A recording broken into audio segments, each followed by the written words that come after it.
கர்த்தருடைய பரிசுத்த நாமத்திற்கு மகிமை உண்டாகட்டும்.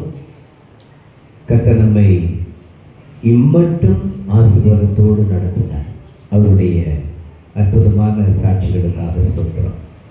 சகோதரர் பாலு அவர்களுக்காக ஜெபித்த பொழுது உண்மையிலேயே ரொம்ப கிரிட்டிக்கலான நிலைமை தான். ஆனால் என்றைக்குமே பரிசுத்த ஆவியானவர் என்னோடு இடைப்பட்டு அந்த நாள் தொடங்கி இந்நாள் வரையிலையும் எதையுமே நான் சீரியஸாக பேசுகிறதே கிடையாது. அது ஒரு பெரிய பிரச்சனையே இல்லை. ஏன்னா நம்ம ஆண்டவருடைய ஆவியானவருடைய கரங்களில் கொடுக்கும் பொழுது எல்லா பிரச்சனைகளையுமே மாற்றிடுவார். நம்ம நீங்கள் நினைக்கிற பிரகாரம் நான் என்றைக்குமே பார்க்கறது கிடையாது. எல்லாவற்றையும் சாதாரணமாக நினைக்கிறதுனால தான் என் வாழ்க்கையிலேயும் நிறைய பிரச்சனைகள் வந்தாலும் இன்னைக்கும் மருத்துவத்தை கடந்த ஒரு ஆசீர்வாதத்தை கர்த்தர் பார்க்கும்படி கிரியை செய்திருக்கிறார்.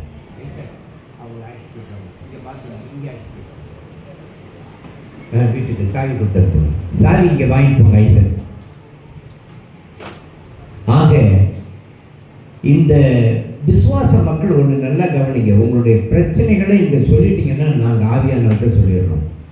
சபை எல்லாருக்காகவும் ஜெபிக்குது. அந்த ஜெபம் ஒரு நாளும் வீண் போகிறதே இல்லை. எத்தனை பேர் நம்புறீங்க? Praise the Lord. கர்த்தர் நல்லவர். அதனால தான் நீங்கள் சொல்லும் பொழுது சீரியஸாக வருவீங்க. ஆனால் நான் சீரியஸாகவே சொல்கிறதில்லை. ஏன்னா நான் ஏற்கனவே யார்கிட்ட கொடுக்க வேண்டியவற்றை கொடுத்துட்டேன். கவலைப்பட வேண்டியது அவர் தான் வழியாக, நான் கவலைப்பட வேண்டிய அவசியமே இல்லை. நீங்கள் கூட நினைக்கலாம், பாஸ்டர் வந்து சிம்பிளாக தான் நினைக்க முடியும், வேறு எப்படி தூக்கி வச்சுட்டு ஆட முடியுமா? ஏன்னா என்னால் ஒரு முழத்தையும் கூட்ட முடியாது, குறைக்கவும் முடியாது. அவர் கையில் கொடுத்துட்டோம்னா அவரே எல்லாவற்றையும் அழகாய் நடத்த ஆரம்பிச்சிருங்க. எதற்கு நம்புறீங்க? அவர்கிட்ட கொடுக்குற பழக்கத்தை கற்றுக்கொள்ளுங்க. கர்த்தர்களை ஆசீர்வதித்து நடத்துவார். சங்கீதங்களின் புத்தகம் 119வது அதிகாரத்தை நாம் இப்பொழுது கடந்த நாள் வரை சிந்தித்தோம். இந்த நாளிலேயும் 57 64 வசனங்கள் மட்டிலேயும் நாம் சிந்திக்கும் பொழுது நீங்கள் படிச்சிருப்பீங்க. அதற்கு ஒரு தலைப்பு ஒன்று கொடுக்கப்பட்டிருக்கும். என்ன தலைப்பு கொடுக்கப்பட்டிருக்கிறது? கேத்து கொடுத்திருக்கார். இது ஹீப்ரு வார்த்தையினுடைய 8வது உயிர் வாழ்த்து, உயிர் எழுத்து. ஹீப்ரு எழுத்துக்கள் அது 8வது உயிர் எழுத்து. இந்த 119வது சங்கீதம் முழுவதும் நீங்கள் படித்து பார்த்தீங்கன்னா அதில் ஒரு 8 வசனத்துக்கு அந்த ஆண்டு இந்த தலைப்பு கொடுக்கப்பட்டிருக்கும். இது எல்லாமே ஹீப்ரு வார்த்தையினுடைய தலைப்பு. அன்பானவர்களே, இந்த ஹீப்ரு எழுத்துக்களிலே இந்த எழுத்து ஒரு கூடாரத்தை போல அமைப்புள்ளது. ஒரு கூடாரம் எப்படி இருக்கும்? மேலே ஒரு ஆணி அடித்து இந்த பக்கம் இந்த சைடு ஒரு அடியில் யூதர்கள் அந்த கூடாரத்தை அமைத்துக் கொள்ளுகிறார்கள். அந்த கூடார அமைப்பான வார்த்தை அது கேத்துன்னு பேர். இதை இன்னும் ரொம்ப ரொம்ப விரிவுபடுத்தி பேசுகிறோம்னா அதுவே செய்தியாக நம்ம கொண்டு போகலாம். ஆனால் அது சுருக்கமாக நான் சொல்ல விரும்புகிறேன். அது இயற்கை. அதாவது இயற்கைக்கு 5 விதமான சக்தி இருக்குது. மண், விண்ணு, நீர், நெருப்பு, காற்று. இந்த 5ஐயும் மற்றவர்கள் சொல்லுகிறார்கள் ஐம்பூதங்கள் என்று சொல்லுகிறார்கள். ஒருவேளை ஐம்பூதமாகவே இருக்கட்டும். அந்த ஆற்றல், இந்த 5 விதமான ஆற்றல்களிலிருந்து இவைகளின் தாக்கங்கள் தேவனுடைய பிள்ளைகளை சந்திக்காதபடி தடுக்கிற ஒரு வல்லமையான ஒரு வார்த்தை தான் கேத்து. கேத்துனா என்ன அர்த்தம்? இயற்கையின் வல்லமைகளிலிருந்து நம்மை பாதுகாப்பது. அந்த கூடாரத்திலே நீங்கள் இங்கே வந்துருக்குமா, இந்த பக்கம் வந்துருக்கு. அந்த கூடாரத்திலே நீங்கள் எடுத்துக்கிட்டீங்கன்னா நம்ம பார்த்தோம்னா ஒரு கூடாரம் சின்னதாக இருக்கும். ஆனால் இஸ்ரவேல் தேசத்தில் பார்த்தீங்கன்னா ஒரு கூடாரத்திலேயே மூத்தவர்களுக்கு தனி பிரிவு இருக்கும். வயது முதிர்ந்தவர்கள் அவர்களுக்கு ஆணுக்கு பெண்ணுக்கு தனியாக இருக்கும். இன்னொரு பகுதியில் பெண்களுக்கு இருக்கும். மற்றவர்கள் வாழ்வு பிள்ளைகள் வசிப்பதற்கு அது 4-5 பிரிவாக பிரிக்கப்பட்டிருக்கும். எனக்கு அன்பானவர்களே, உள்ளேயும் பாதுகாப்பு, ஒரு சாரார் இடத்திலிருந்து மறு சாரார் இடத்துல பாதுகாப்பு, வெளிப்பகுதியாய் வருகிற பலவிதமான பாடுகளில் இருந்தும் அவர்களை பாதுகாக்கிற அனுபவம். இதுதான் இந்த வார்த்தையினுடைய அர்த்தம். அதாவது சத்தம் வரக்கூடாது, ஹேட் அப்படின்றதுக்கு அர்த்தம். எனக்கு அன்பானவர்களே, இந்த சங்கீதங்களுக்கு இந்த 8 வசனத்துக்குள்ள இந்த சங்கீதத்திற்கு ஒரு தலைப்பு கொடுக்கணும்னா, பாடுகளிலும் கர்த்தரை நிலைத்திருத்தல். பாடுகளிலும் கர்த்தரில் என்ன செய்யணுமா? நிலைத்திருக்கிற ஒரு அனுபவத்தை இது காண்பிக்கிறது. இந்த சங்கீதத்தில் இந்த 8 வசனங்கள் சொல்லுகிற ஒரு முக்கியமான குறிப்புகள் என்னன்னா, பாடுகளிலும் கர்த்தரில் நிலைத்திருத்தல். பாடுகளிலும் கர்த்தரில் நிலைத்திருப்பல் என்று இந்த சங்கீதத்துக்கு ஒரு தலைப்பை சங்கீதக்காரன் கொடுக்கிறார். ஆனால் நான் சொல்லுகிறேன், பாடுகள் இல்லாத ஒரு நிலை நமக்கு ஒரு வெற்றியை நிச்சயமாக கொடுக்கவே கொடுக்காது. எத்தனை பேர் நம்புறீங்க? ஆமென், அல்லேலூயா. முன்னையெல்லாம் பிரசவம்லாம் இயற்கை பிரசவம், பிரச்சனையே இல்லை, ரொம்ப ஆசீர்வாதம். ரொம்ப கஷ்டப்பட்ட வழியோட ஒரு பிள்ளையை பெற்றுக்கொள்வார்கள். அது அவங்களுடைய இயற்கையான சரீர அமைப்பை பாதுகாத்தது. இப்போ ஐயா இந்த நேரத்திலேருந்து டாக்டருக்கு நாம் அட்வைஸ் கொடுக்குறோம், ஐயா இந்த நேரத்துலேருந்து இந்த நேரத்துக்குள்ளே இந்த நொடியில் என் பிள்ளை வெளியில் வரணும், இது அந்த பிள்ளைகளுடைய எதிர்காலத்தையே ஆசீர்வாதமாக நடத்தும். அப்போ டாக்டர் ஆண்டவராக ஆயிடுறாரு, தெய்வமாக ஆயிடுறாரு. இப்போ நேரம் காலமெல்லாம் யார் தான் கணக்கில் எடுத்துக்கிறார்? டாக்டருங்க நினைக்கிறது தான், டாக்டருங்கள்ட்ட நாம் கொடுக்குறது தான், அந்த ஆலோசனை தான் வெளியில் வருது. அப்போ டாக்டர்களுடைய பாதுகாப்பில் தான் நம்ம ஓட வேண்டிய கட்டாயமாகவும் இருக்கிறது. இன்னைக்கு நிலைமை இப்படிதான். அன்பாளர்களே, பரிசுத்த வேதம் சொல்லுது, நீ பாடுகள் வந்துச்சுன்னா அதை விட்டுட்டு ஓடணும்னு நினைக்காதீங்க. பாடுகளில் நின்று நீங்கள் ஜெயிக்கணும். இங்கே வாங்கம்மா, அதை தான் ஆண்டவர் எதிர்பார்க்கிறார். எத்தனை பேர் விசுவாசிக்கிறீங்க? அல்லேலூயா, அல்லேலூயா. இவர் அருமையான சகோதரர் மோசஸ் ராஜசேகர் அவர்கள் ஒரு அருமையான பாடல் பாடியிருக்காரு. ஆமென். என்ன வார்த்தை? ஒன்றுமில்லை, வாழ்க்கையில் ஒன்றுமே இல்லை. ஒரு சபை என்பது கட்டுப்பாடு உள்ளதாக தான் இருக்கணும். ஆனால் சபை என்பது வருகிறவர்களுக்கு மகிழ்ச்சியின் இடமாகவும் இருக்கணும். ஒரு நிலையில சொல்லுங்க பார்ப்போம். இங்கே நான் மகிழ்ச்சியோட, முன்னாடியெல்லாம் சட்ட திட்டங்களோட சபைகள் இருந்தன. ஆரம்ப காலத்தில் இஸ்ரவேலுடைய சபைகள் எல்லாம் இன்றைக்கும் இஸ்ரவேலர்கள் யூதர்கள் அப்படி தான் கட்டுப்பாடோடு ஆராதிக்கிறார்கள். இப்போ கட்டுப்பாடு இல்லைன்னு நான் சொல்லலை. இப்போ கட்டுப்பாடை விட அன்போட ஆண்டவர் ஆராதிக்கிறது கர்த்தர் விரும்புகிறார். ஒரு நிலையிலே சொல்லுங்க பார்ப்போம். அன்பு தான் இங்கே முக்கியம். ஆமென். ஒரு பாடலை கர்த்தருடைய நாமத்திற்கு மகிமை பாடி துதிக்கலாம். ஒன்றுமில்லை, வாழ்வில் ஒன்றுமில்லை, என் இயேசுவை மறந்தால் லாபம் ஒன்றுமே கிடையாது. சகோதரர் மோசஸ் ராஜசேகர் அவர்கள் பாடின ஒரு அற்புதமான பாடல்.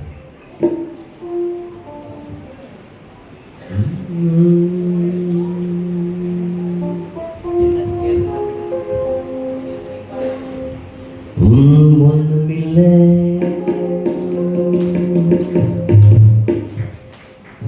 ஒன்றுமில்லை, வாழ்வில் ஒன்றுமில்லை, என் இயேசுவை மறந்தா இந்த மண்ணுக்குள்ளே. ஒன்றுமில்லை, வாழ்வில் ஒன்றுமில்லை, என் தேவனை மறந்தா இந்த மண்ணுக்குள்ளே.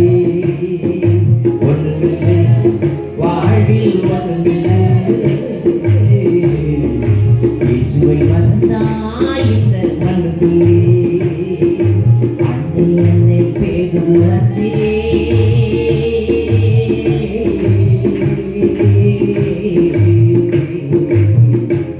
ஓ அன்னே அன்றே,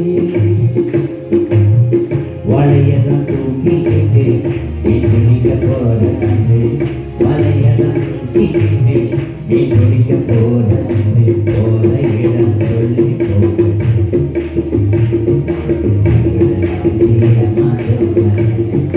போற இடம் சொல்லி போக.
விசுவாசம் எங்கு போச்சது, இயேசுவை மறந்து போவதெங்கே, வாழ்வில் ஒன்றுமில்லை, என் இயேசுவை மறந்தால் அது பயமில்லை. ஒன்றுமில்லை, வாழ்வில் ஒன்றுமில்லை, என் இயேசுவை மறந்தால் அது நியாயமில்லை. ஆமென். இயேசுவை மறந்து எங்கேயா போக முடியும்? எவ்வளவு அற்புதமான தேவன். அல்லேலூயா, அல்லேலூயா. அதிசயங்களை செய்கிற தேவன். வசனம் 59 சொல்லுது, அதை படிங்க. வசனம் 59. என் வழிகளை சிந்தித்துக் கொண்டு ஆமென், என் கால்களை உம்முடைய சாட்சிகளுக்கு நேராக திருப்பினேன். ஆமென். நம் வழிகளை உணர்ந்து திரும்ப வேண்டும். வசனம் 59 சொல்லுது, நான் என் வழி தனி வழின்னு ஓடக்கூடாது. நான் போற பாதை கர்த்தருடைய பாதை. அவர் சொல்ற இடத்துல நான் போயிட்டே இருக்கணும். அவர் காட்டுகிற பாதையில போகணும். சவுதிக்காரன் அடிக்கடி சொல்லுவான், ஏய் சதி லேஸ்பிரோ அந்த கீரம்பா, ஏய் நண்பா என்ன அப்படி மாறி மாறி போற, நான் சொல்ற ரூட்ல நீ போ, ஷார்ட்டா போயிடலாம்பா. அதே போல நம்முடைய தேவன் காண்பிக்கிற வழிகளிலே நாம் நடக்கும் பொழுது நிச்சயமாக நான் சொல்றேன், தடுமாறவே மாட்டோம். நம்முடைய வழிகளை உணர்ந்து திரும்பணும். உணர்வு வேணும். ரொம்ப முக்கியமானது தேவனுடைய சமூகத்தில் திரும்புகிற வழி. பாருங்க, 1 ராஜாக்கள் 3வது அதிகாரம் 12வது வசனத்துல சாலமோன் ஒரே ஒரு ஜெபத்தை ஏறெடுத்ததற்கு பதில் ஆண்டவர் சொல்றாரு, உன் வார்த்தையின்படியே செய்தேன், ஞானமும் உணர்வுள்ள இருதயத்தை உனக்கு தந்தேன், இதில் உனக்கு சரியானவன் உனக்கு முன்பாக இருந்ததும் இல்லை, உனக்கு சரியானவன் உனக்கு பின்பு எழுப்புவதும் இல்லை. ஞானமுள்ள இருதயத்தை தார். சாலமோன் கேட்டது. ஆனால் நாமும் அப்படி கேட்கக்கூடாது. உமக்கு பயப்படுகிற இருதயம், நீர் காண்பிக்கிற வழிகளை பின்பற்றக்கூடிய இருதயம் வேணும்னு நம்ம கேட்கணும்.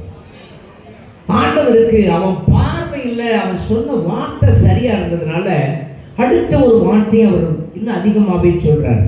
3:13 சொல்றாரு, இதுவும் அன்றி நீ கேளாத ஐஸ்வர்யத்தையும் மகிமையும் உனக்கு தந்தேன், உன் நாட்களில் இருக்கிற ராஜ்யங்களில் ராஜாக்களில் ஒருவனும் உனக்கு சரியானவன் இருப்பதில்லை. இல்லைன்னா 2 பெண்கள் புறப்பட்டு வருகிறார்கள். 2 பேரும், ஒருத்தியருடைய கையிலே ஒரு அழகான குழந்தை இருக்கிறது, அது துள்ளி விளையாடிட்டு இருக்குது. இன்னொருத்தருடைய கையில ஒரு செத்து போன குழந்தை இருக்கிறது. அந்த நல்லா வச்சிருக்கிறவ சாதாரண அந்த குழந்தைய வச்சுட்டு வர்றா. அந்த செத்து போன குழந்தைய வச்சிருக்கிறவ சொல்றா, அழுகுறா, கதறா, இது என்னுடைய பிள்ளையே இல்லைன்றா. ராஜாவின் இடத்துல வருகிறது. ராஜா ஒரே வார்த்தையில ஒன்றும் சொல்லலை. சரி பரவாயில்ல, செத்த பிள்ளை யாருடைய பிள்ளைன்றீங்க? உயிரோடு குழந்தைய வைத்திருக்கிறாள்ல, அவள் சொல்ற அது அவளுடைய பிள்ளை தாங்க, அவள் தாங்க அந்த குழந்தை மேலே விழுந்து புரண்டு செத்துருச்சு. இன்னொருத்தி சொல்றா, இல்லவே இல்லை, அந்த செத்த குழந்தை வச்சிருக்கிறவ சொன்னா, இது என் குழந்தை இல்லைங்க, அவன் மடியில் இருக்கிறதுல அந்த குழந்தை தாங்க என் குழந்தைன்றா. ராஜா மறு வார்த்தை கூட சொல்லலை. சரி, ஒரு சேவகனை கூப்பிடுறான், வாயா அப்படின்றான். பட்டயத்தை எடு. செத்த பிள்ளை தனக்கு உரியது இல்லைன்னு இவளும் சொல்றா, அவளும் சொல்றான். உயிரோடு இருக்கிற ஒரு குழந்தையை இவ சுமந்துக்கிட்டு இருக்கிறா. அந்த பிள்ளை 2 பேரும் உரிமை கொண்டாடுகிறார்கள். ஆகவே அந்த பிள்ளையை 2ஆ வெட்டி 2 பேருக்கு சரி மாதிரியாக கொடுத்துருங்கன்றாங்க. சேவகன் வருகிறான், குழந்தைய தலைகளை தூக்குறான், ஒரே வெட்டு வாங்கிட்டான். அந்த சுமந்துக்கிட்டு இருக்கவ சொல்றா, வேணாங்க, எனக்கு வேணாம் அவளுக்கும் வேணாம், அந்த 2ஆவே வெட்டி கொடுத்துருங்கன்றா. என் பிள்ளைன்னு சொன்னவன். இன்னொருத்தி கதறி அழுது கொண்டிருக்கிறவன் சொல்றா, ராஜாவே வேண்டாம், அந்த பிள்ளை உயிரோடு அங்கேயே இருக்கட்டும், நீங்கள் தயவு செய்து அந்த பிள்ளை ஒன்றும் செய்ய வேணாம், அந்த பிள்ளை கொள்ளாதீங்கன்னு சொல்கிறான். ராஜா உடனே மறு வார்த்தை கூட சொல்லல, இவ தான் உண்மையான தாயின்னு அவருடைய கரங்களில் அந்த பிள்ளையை கொடுக்குறாங்க. இந்த ஞானத்தை கொடுத்தது தேவன். அந்த நிமிஷத்துக்குள்ளேயே ஆவியானவர் கிரியை செய்கிறார். எனக்கு அன்பானவர்களே, நாம் கேட்க வேண்டியது அது அல்ல. இந்த மக்கள் மத்தியிலே நம்முடைய ஞானம், அவர்கள் நடத்தக்கூடிய ஞானம் அல்ல, கர்த்தருக்கு பயப்படுகிற ஞானம் மாத்திரம்தான் நமக்கு வேணும். அவர் சொல்ற பாதையில் ஓடிக்கிட்டே இருக்கணும். சில சமயத்தில் அருமையான சில என்னுடைய வாழ்க்கையில் நிறைய நஷ்டங்கள், நிறைய ஆஸ்பத்திரின்னு ஓடிட்டேன். எங்கள் அப்பாவுக்கு அடிக்கடி பிரச்சனை வரும்.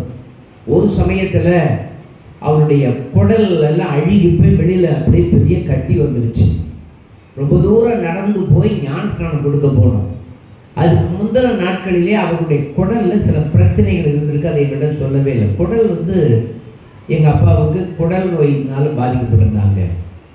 அந்த குடல் வெளியில் தள்ளிடுவோம், மெதுவாக ஐஸ் கட்டி வச்சு உள்ளே தள்ளிடுவோம். அன்றைக்கி அதை எங்கள் அப்பா சொல்லவே இல்லை. நாங்கள் நடந்து போயிட்டுருக்கோம், ரொம்ப தூரம் போய் ஞானஸ்நானம் கொடுக்க போயிட்டோம். கொடுத்துட்டு வந்தால் சாப்பிட முடியல, மோஷன் போகலை, கட்டி ஆயிடுச்சு.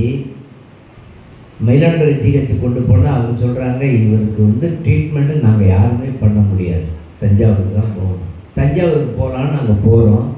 ஹாஸ்பிட்டல் உள்ள நுழையும் பொழுதே டாக்டர்ஸ் எல்லாம் வெளியில் வர்றாங்க. என்ன பிரச்சனைன்னு கேட்டால் டாக்டர்ஸுங்க வாக் அவுட் பண்ணியிருக்காங்க. டாக்டர்ஸுங்க ஸ்ட்ரைக் பண்ணி வெளியில் வந்துட்டாங்க. ஹாஸ்பிட்டல் வாசலில் டீன் உட்காந்துருக்காங்க, டைரக்டர் ஒருத்தர் உட்காந்துருக்கார். இந்த டைரக்டர் எங்கள் அப்பாவை பார்த்து அவ்வளவு கொச்சையாக திட்டுறாரு. எங்கே வேலை செஞ்சீங்க? போஸ்ட் ஆஃபீஸில் வேலை செஞ்சீங்களா? சரி, அப்படின்னா நீங்கள் சாக போகிறீங்க, இங்கே தான் அடக்கம் பண்ணணும் அப்படின்னு சொல்லிக்கிட்டே இருக்கார். எங்களுக்கு ரொம்ப கஷ்டம். அங்கேருந்து இங்கே வந்தால் டாக்டர்ஸ்லாம் ஸ்ட்ரைக்கு மெடிக்கல் காலேஜ் தஞ்சாவூரில். ப்ரைவேட்லாம் அப்போ ஆப்ரேஷன் பண்ணுறதுக்கெல்லாம் எங்கள் அப்பாவெல்லாம் தொடவே முடியாது. மூளை ரத்த குழாய் வெடிச்சு போன மனுஷனுக்கெல்லாம் சுகம் அவங்களுக்கு ட்ரீட்மெண்ட் பண்ணுறது ஒன்றுமே முடியாதுன்னு எல்லாருமே இங்கே மாயவரம் ஜிஹெச்சில் உள்ள ஆட்கள்லாம் பெரிய டாக்டர்ஸே சொல்லிட்டாங்க. செல்வம்லாம் பிறந்தார், பண்ண முடியாதுங்க, ஏதாச்சும் கண்ட்ரோல் வேறு மாதிரி ஆயிடுச்சுன்னா ஒன்றும் பண்ண முடியாது. அப்போ அந்த டைரக்டர் சொன்னார், ரொம்ப கடினமாக பேசுறது பார்த்து எங்களுக்கு ரொம்ப கஷ்டம். அப்போ தான் எங்கள் அப்பா சிரிச்சுக்கிட்டே இருந்தாங்க. ஏன்ப்பா சிரிக்கிறீங்கன்னு கேட்டேன். டைரக்டர் வேறு யாருமே இல்லைடா, என்னுடைய கிளாஸ்மேட்டு டாக்டர் நாகையன்னு பேருன்னார். ஒரு அலையிலையா சொல்லுங்க பார்ப்போம். டாக்டர்ஸ் எல்லாம் வாக் அவுட் போனாலும் அங்கே யார் ஆண்டவர் வச்சுருக்காரு? அவருக்கு வேண்டியவர் தூக்கி அங்கே உட்கார வச்சுருக்காரு. அவர் ப்ரைவேட்லேருந்து ஒரு ஹாஸ்பிட்டலில் நல்ல எக்ஸ்பீரியன்ஸான ஒரு டாக்டர் வரவழைச்சி மெடிக்கல் காலேஜ் தஞ்சாவூரில் எங்கள் அப்பாவுக்கு ஆப்ரேஷன் பண்ணி சக்ஸஸ்ஃபுல்லாக கொண்டு வந்து சேர்த்தோம். குடல் முறுக்கிடுச்சு. நெருக்கங்கள் வரும், போராட்டங்கள் வரும். மருத்துவமனை தான் பதில் நான் சொல்லவே மாட்டேன். மருத்துவத்தை கடந்த தேவனுடைய வல்லமை இருக்கிறது. அந்த வல்லமையை நாம் தேட பழகணும். ஒரு விசுவாசியினுடைய வாழ்க்கையில் மாம்சத்தை கடந்த தேவனுடைய வல்லமை ஆவியானவருடைய அபிஷேகத்திலே நாம் நடக்கும் பொழுது அந்த ஆவியானவர் சொல்லுகிற வார்த்தையின்படி நடக்கிற விசுவாசி தான் இன்னைக்கு வேணும். எலியா இங்கேருந்து புறப்பட்டான், பேர்சபாவை விட்டு கிடந்து ஓரேப்பை நோக்கி போகிறான். அவன் போகிற பொழுது வேலைக்காரன் அங்கே நிறுத்திட்டு அவன் புறப்பட்டு போகிறான். போகிற வழியிலேயே ஒரு சூர செடி ஒன்று இருக்குது. அந்த சூர செடியின் கீழாக அவன் உட்கார்ந்து இளைப்பாரி கொண்டு இருக்கிறான். அப்படி நீங்களும் நானும் நினைப்போம். ஆனால் அப்படி அல்ல. மறைமுகமான தற்கொலை செய்து கொள்ள அவன் முயற்சித்தான். எப்படின்னா, அந்த சூர செடியினுடைய காற்று, அந்த நிழல் அந்த இடத்துல படுத்திருக்கிறவனுக்கு தூக்க மாத்திரை எப்படி நிறைய சாப்பிட்டா தூக்கம் வருமோ அது மாதிரி ஒரு தூக்கத்தை அது கொடுக்கும். பயங்கரமான தூக்கத்தில் அவன் விழுந்துட்டான். அவன் அப்படிப்பட்ட சூழ செடியில் யாருமே படுக்க மாட்டாங்க யூதர்கள். அப்படி போய் படுக்கிறாங்கன்னா தற்கொலை பண்ணுறவன் தான் அங்கே போய் படுப்பான். அங்கே இந்த வெயில் நேரத்தில் காற்று வீசும். அந்த காற்றை உட்கொணர்ந்து அப்படியே படுத்து தூங்கிட்டான். தூங்கினதுக்கு பிறகு இவன் யாருக்கும் தேவையில்லை, ஏன்னா இவனுக்கு யாருமே கிடையாது. இவனுடைய பேக்ரவுண்டில் நீங்கள் சொன்னீங்கன்னா, இவன் அடைக்கல பட்டணத்திலிருந்து வந்தவன். ஒன்று கொலைகாரனாக இருந்திருக்கணும், அப்படி இல்லை ஏதோ ஒரு சூழலில் அங்கே போய் பாதுகாப்போடு இவன் இருந்திருக்கணும். அந்த இடத்திலிருந்து இவனுக்கு மனைவி பிள்ளைகள் எதுவுமே இல்லை, அப்படித்தான் புறப்பட்டு வந்தவனாக அவனை வேத விற்பனர்கள் சொல்லுகிறார்கள். ஆகவே அவன் வந்து யோசிப்பேன்ட்டு சாகிறதை விட நான் எங்கே போய் தான் சாவேன், இந்த சூரசரியிலே நான் செத்துறேன்னு சொல்லி படுத்து கிடக்கிறான். ஆனால் ஆண்டவருக்கு அவன் தேவை. யாருக்கு தேவை? நீங்கள் ஒருவேளை நீங்கள் நினைக்கலாம், என் தோல் சுருங்கி போச்சு, எனக்கு பலன் இல்லை, படிப்பு இல்லை, உயர்ந்த ஜாதியும் இல்லை, எனக்குன்னு யாருமே இல்லைன்னு நீங்கள் நினைக்கலாம். நான் யாருக்கும் பிரயோஜனம் இல்லைன்னு நீங்கள் நினைக்கலாம். பரிசுத்த வேதம் சொல்லுது, நீங்கள் அவருக்கு தேவை. ஒரு அழிமையை சொல்லுங்க பார்ப்போம். நீங்கள் எப்படிப்பட்டவங்கள் என்பதை நீங்கள் உறுதிப்படுத்திக் கொள்ளக்கூடாது. தேவனுக்கு அது தேவை. இயேசுவுக்கு நீங்க தேவை. உங்களை பயன்படுத்தாம அவர் வேற எந்த வேலையுமே செய்து வந்தீங்க. எத்தனையோ பேர் நாங்கள் ரட்சிக்கப்பட்ட சபையில் ஒரு இட்லிக்காரம்மா ஒருத்தவங்க இருந்தா, அந்த அம்மா ரொம்ப கஷ்டப்பட்டாங்க. அப்போ எங்கள் பாசு ஒரு 250 ரூபா பணம் கொடுத்து இட்லி கடை ஆரம்பிக்கும்படி சொன்னாங்க. பொருள்கள்லாம் வாங்கி கொடுத்து போய் ஆரம்பித்தாங்க. வாரந்தோறும் பார்த்தீங்கன்னா 30 ரூபா 40 ரூபா தசமானு கொடுப்பாங்க. அப்போ அதெல்லாம் பெரிய தொகை. நான் சொல்கிறது 83 சொல்கிறேன், பெரிய தொகை. அதை வந்து கொடுப்பாங்க. அதை விட அவங்க சத்தியத்தை சொல்லி அழைச்சிட்டு வருகிற நபர்கள் இருக்காங்களே, நிறைய பேர். நிறைய ஒரு சிற்பி குடும்பத்தை கூட கொண்டு வந்தாங்க, நிறைய குடும்பங்களை கொண்டு வந்தாங்க. நிறைய பெரிய பெரிய ஆட்கள் எல்லாம் சாதாரண ஒரு வயது முதிர்ந்த தாய் சத்தியத்துக்குள்ள கொண்டு வர்றாங்கன்னா அவங்க எவ்வளவு தேவனுக்கு தேவை. ஒரு அழிலையை சொல்லுங்க பார்ப்போம். சாரிபாத்து ஊர்ல இருக்கிற ஒரு விதவைக்கு அவ உயிர் முக்கியம் இல்லை, ஆனா தேவனுக்கு தேவை. எலியாவை போஷிக்கிறதுக்காகவே அவளை ஆண்டவர் வைத்திருந்தார். வேத விற்பனர்கள் சொல்லுகிறார்கள், அவளுடைய குமாரன் பின்னாடி யோனா தீர்க்கதரிசியா இருக்கலாம் என்று சொல்லுகிறார்கள். ஆக நான் அற்பம் அல்ல, தேவனுடைய கருத்துக்கு தேவை. ஒரு அழிலையா சொல்லுங்க பார்ப்போம். நீங்க ஒவ்வொருத்தரும் சாதாரணமான ஆள் அல்ல, ஆனா நீங்க ஆண்டவருடைய பட்சமாய் திரும்பணும். ஆண்டவர் பட்சமாய் திரும்பும் பொழுதுதான் ஆண்டவர் உங்களை கருவியாய் பயன்படுத்துவார். எலியாவை படுத்து கிடந்தவனை தட்டி எழுப்பினார். ஆண்டவரே சமைச்சு கொடுக்கிற ஒரு ஆகாரத்தை சாப்பிட்ற பாக்கி யாருக்கு கிடைக்கும்? எழுந்துச்சு உட்கார்ந்தான். எவன் எழுப்பினான்லாம் பார்க்கல, பசியோடு கிடந்தவன், நீண்ட நாட்கள் நடந்து வந்து கிடந்திருக்கிறான். எழுப்பி விட்டுட்டு அங்கே என்ன நடந்துச்சா? 1 ராஜாக்கள் 19-20 நினைக்கிற அந்த அதிகாரங்களில் இருக்குது. அது ஒரு தழலில் சுடப்பட்ட அடை தண்ணி இருந்துச்சு. ஆமென். தழலில சுடப்பட்ட அடை யார் தான் சுட்டிருக்க முடியும்? ஆண்டவர் சொல்லியிருப்பார், தேவதூதனை சொல்லிட்டு என்னை பாதுகாக்கிற வேலை இருக்கட்டும், என்னை துதிக்கிறது இருக்கட்டும், அந்த வேலை இந்த வேலையெல்லாம் இருக்கட்டும், நீ போய் மாவு எடுத்துட்டு வந்து தழலில் சுட்டு என் பிள்ளைக்கு தேவையான அளவுக்கு என்னென்ன ஆகாரம் கொடுக்க முடியுமோ அவைகள் எல்லாம் கலந்து என் பிள்ளை போய் கொடுத்துடுவான். தேவதூதன் நினைச்சிருப்பான், நான் எப்பேற்பட்ட வல்லமை உள்ளவன், என்னென்ன காரியங்களை செய்தவன், இப்பொழுதும் செய்கிறவன், என்ன போய் அந்த ஆண்டவர் அவர் மாதிரியே இருக்கிறான், அவரால் உருவாக்கப்பட்டவன், அவனுடைய அடியான் என்பதற்காகவே இந்த அப்பத்தையும் சுட சொல்லி போய் கொடுக்க சொல்றாரு. போய் கொடுத்தான், தட்டி எழுப்பி கொடுத்தான். ஒரு சொம்புல தண்ணி இருந்துச்சு, குடிச்சிட்டு திரும்ப படுத்துக்கிட்டான். ஆண்டவர் விடலை. நீ எத்தனை தடவை தேவ சமூகத்தை விட்டு கடந்து போயிருக்கிற தெரியுமா? உனக்கு உன்னைய திருப்பி திருப்பி அழைச்சிட்டு வர்ற தெரியுமா? வாய்ப்புகளை ஏன் கொடுக்கிறார் தெரியுமா? நீங்கள் தேவனுக்கு தேவை. உங்களுடைய ஆத்மா தேவனுடைய கரத்தில் விளையேற பெற்றது. அங்க அவர்கிட்ட இருந்த சுவாசத்தை அல்லவோ உனக்கு கொடுத்திருக்கிறாரு. நீங்க சாதாரணமான ஆளா? உனக்குள்ள இருக்கிற சுவாசம் சாதாரணமான சுவாசமா? அது ஆமென் சொல்லுங்க. சாதாரணமான சுவாசமே இல்லை. ஒரு அல்லேலூயா சொல்லுங்க பாப்போம். அல்லேலூயா, அல்லேலூயா, அல்லேலூயா. நீங்க நினைக்கலாம், இன்னும் எவ்வளவு தூரம் தான் ஐயா போறது? அருமையான ஐயா கலியமூர்த்தி ஐயா வந்திருக்காங்களா? அவங்க வீட்டுக்கு போயிருந்தோம். உட்காருங்க. அவங்களுக்கு வயது முதிர்ந்தவங்க. ஒவ்வொரு நாளும் அவங்க சாப்பிட்ற சாப்பாடை விட மாத்திரை தான் அதிகமாக இருக்குது. ஆனால் அவங்களுக்கு ஒரு ஆசை, எப்பொழுதும் ஆண்டவரை ஆராதிக்கணும். 5 பிள்ளைகளை பெற்று ஒரு பிள்ளையும் உதவி செய்யல. உதவி செய்ய வேண்டிய பிள்ளை இல்லை. ஆனால் ஆயுசை பெருக வச்சு அவரை நடத்திட்டு இருக்கிறது யாரு? கர்த்தர். ஒரு அல்லேலூயா சொல்லுங்க பார்ப்போம். அல்லேலூயா, அல்லேலூயா. அன்பானவர்களே, நாம எப்படிப்பட்ட சூழ்நிலையில் இருந்தாலும் ஆண்டவர் நம்மோடு கூட இருக்கிறார். அவர் நம்மை நடத்துகிறார். அவருடைய அன்பு நம்ம விட்டு விலகவே இல்லைங்கிறத நீங்கள் நினச்சிங்கன்னா அவர் உங்களுக்காகவே எல்லா காரியங்களையும் அழகாக செய்வார். ஒரு அல்லேலூயா சொல்லுங்க பார்ப்போம்.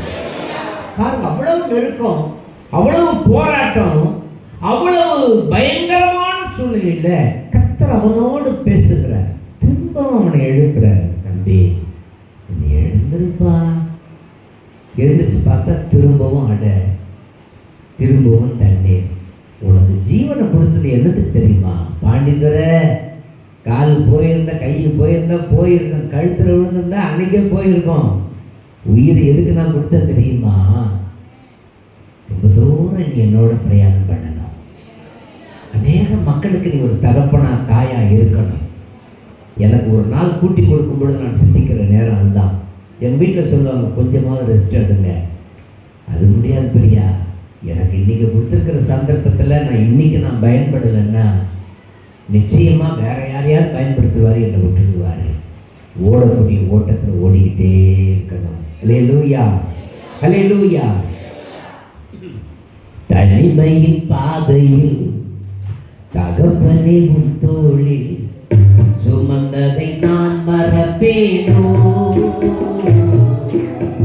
சுமந்ததை நான் மறப்பேனோ?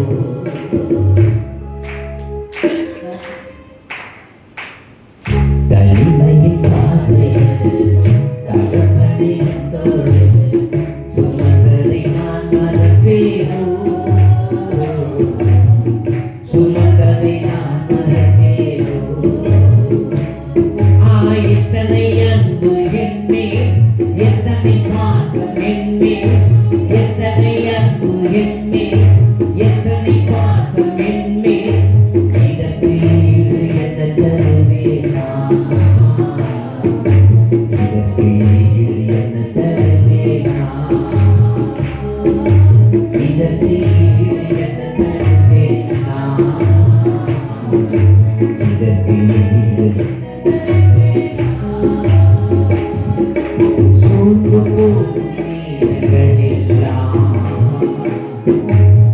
மார்போடு அணிந்து கொண்டீரே.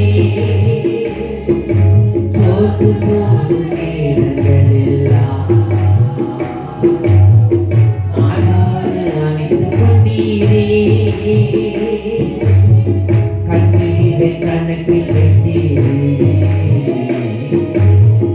கண்ணீரை கணக்கில் வைத்தீரே.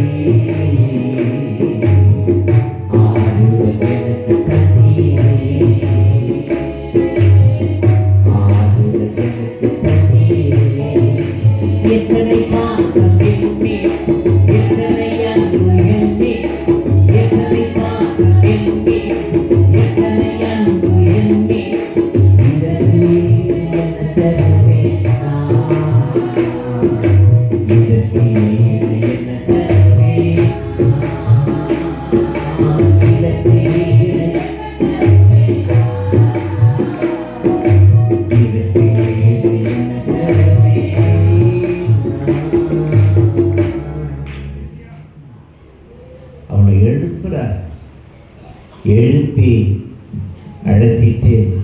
ஒரே பர்வதம்,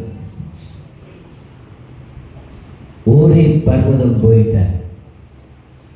இங்க ரொம்ப தூரம் கிடக்கும் சாப்பிடும். போயிட்டார். போயிட்டு வெளியில வந்து நிற்கிறார். மலைகளை உடைக்கிற சக்திகள் வருகிறது, அக்கினி வருகிறது, காற்று வருகிறது, பௌர்ணமி அதிர்ச்சி வருகிறது. எதுலையும் அவன் கண்டுல. அதுக்கு பிறகு மெல்லிய அமர்ந்த ஒரு சத்தம் வருது.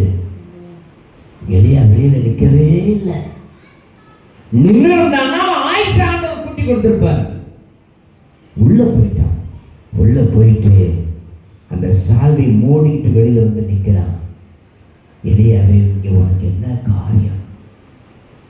இவன் தன்னுடைய பிரஸ்தாபத்தை எல்லாம் சொல்றான். சரி பரவாயில்ல, போ, நீ போ, இன்னார இன்னார எனக்காக அபிஷேகம் பண்ணு,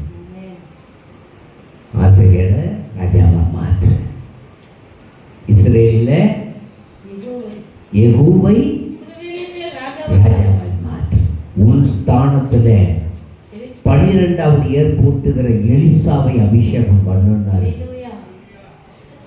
அந்த அபிஷேகம் தான் அவன் மேல விழுந்துச்சு. எலிசாவின் மேல அந்த சால்வியின் அபிஷேகம் விழுந்தது. ஒருவேளை இவன் தன்னை வெளிப்படுத்தி இருந்தால் இவனையே ஆண்டவர் பர்மனண்டா வச்சிருந்திருப்பாரு. ஒரு அலையா சொல்லுங்க பார்ப்போம். அன்பானவர்களே, நீங்கள் திரும்ப வேண்டும். தேவனுக்கு தேவை நீங்கள் திரும்ப வேண்டும். நேரம் கடந்துகிட்டே இருக்குது. நீங்க திரும்பணும். வருஷம் முடிய போகிறது.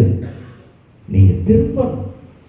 இவன் 2:13 சொல்லுது, ஆதலால் நீங்கள் இப்பொழுதே 1 உபவாசத்தோடும், 2வது அழுகையோடும், 3வது புலம்பலோடும், உங்கள் முழு இருதயத்தோடும் 4 காரியத்தை சொல்றார். இவைகளை செய்து என்னிடத்தில் திரும்புங்கள் என்று நான் கர்த்தர் சொல்லுகிறேன். மறைமுக பாவம் ஆண்டவருக்கு தெரியாதுன்னு நினைக்கிறீங்களா? உனக்குள் இருக்கிற எல்லா விதமான சிந்தனைகளை எல்லாவற்றையும் வகையறுக்கிற வார்த்தையானவர் அவர். எல்லாம் அவருக்கு தெரியும். மறைமுகமா என்னை கவனிப்பவன் யார் என்று சொல்லி நீ செய்தவைகள் அனைத்தையும் அவர் கவனித்திருக்கிறார். அவைகள் எல்லாம் மன்னிக்கப்படக்கூடிய நிலைமையில் இன்னைக்கு நீங்க இருக்கிறீங்க. வாய்ப்பு ஆண்டவர் உருவாக்குறார். அதை விட்டுட்டு திரும்பும்படி கர்த்தர் உங்களை அழைக்கிறார். இதுல சங்கீதக்காரன் 3 காரியங்களை சொல்றார். 119 57 64 வரை கேட். அதுல முதல் காரியம் 59 நம்முடைய வழிகளை உணர்ந்து திரும்புதல். திரும்பணும். சில சமயங்கள்ல கர்த்தர் நடத்துற பாதையே புரிஞ்சுக்க முடியாது. நம்ம வீடு வரைக்கும் தானே வண்டி வரும்.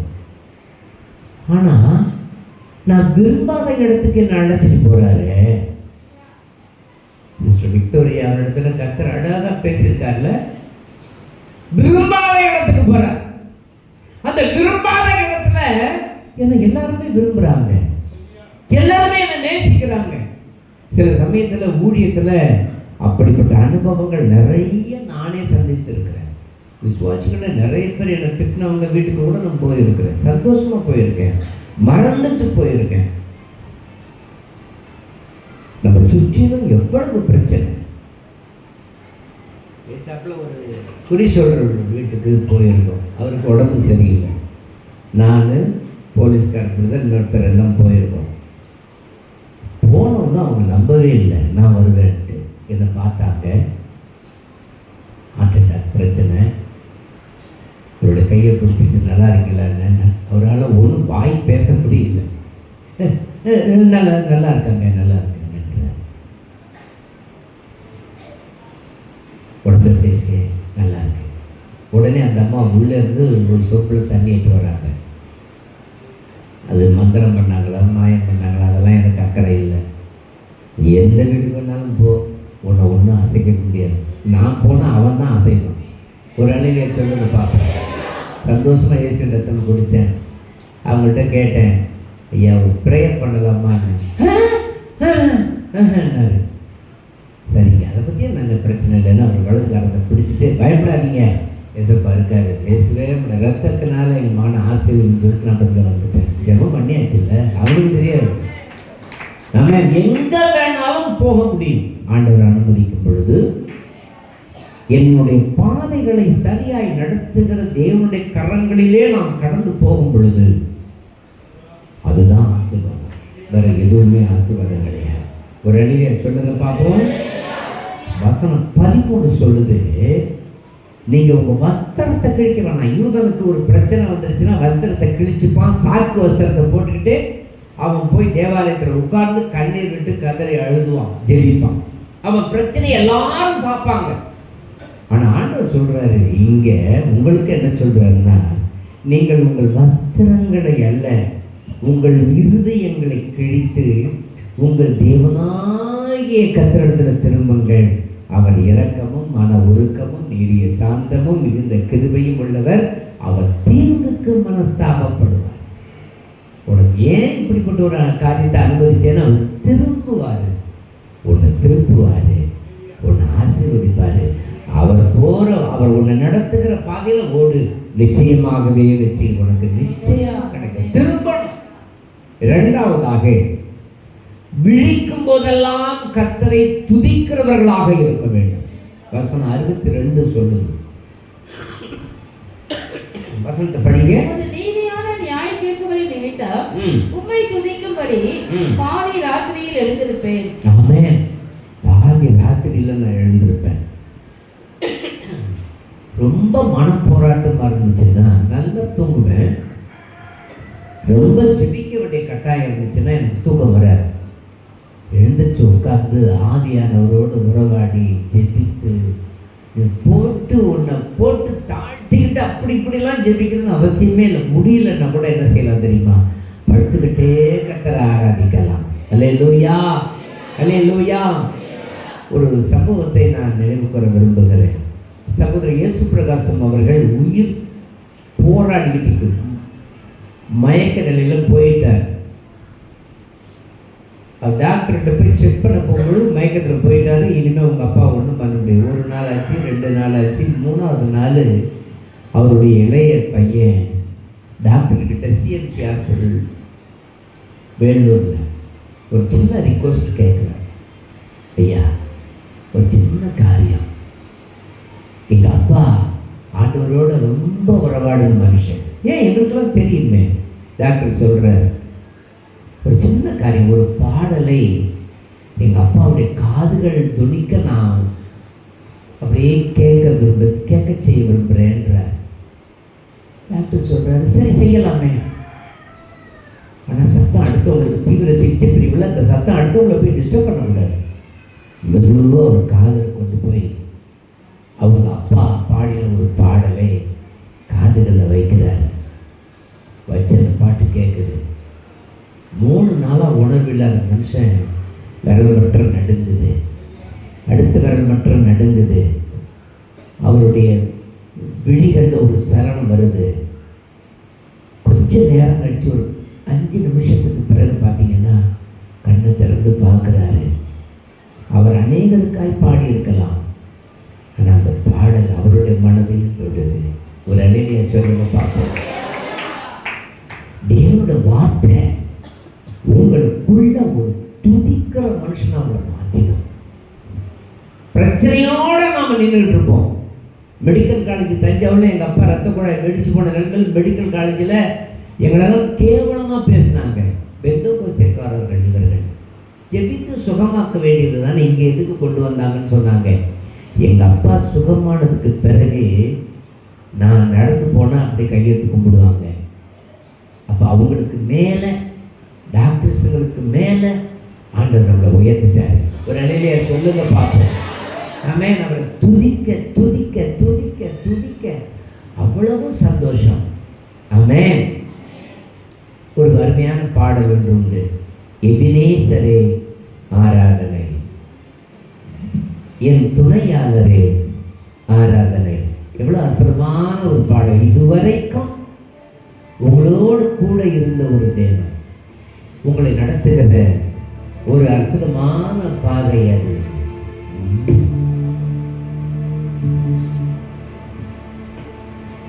எபினேசரே ஆராதனை,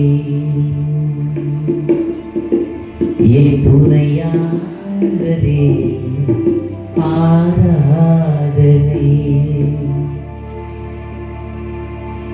எபினேசரே ஆராதனை என் துணையாளரே ஆராதனை எபினேசரே ஆராதனை என் துணையாளரே ஆராதனை மதப்பேரும் உமது அன்பை மதப்பேரும் உமது அன்பை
அல்லேலூயா.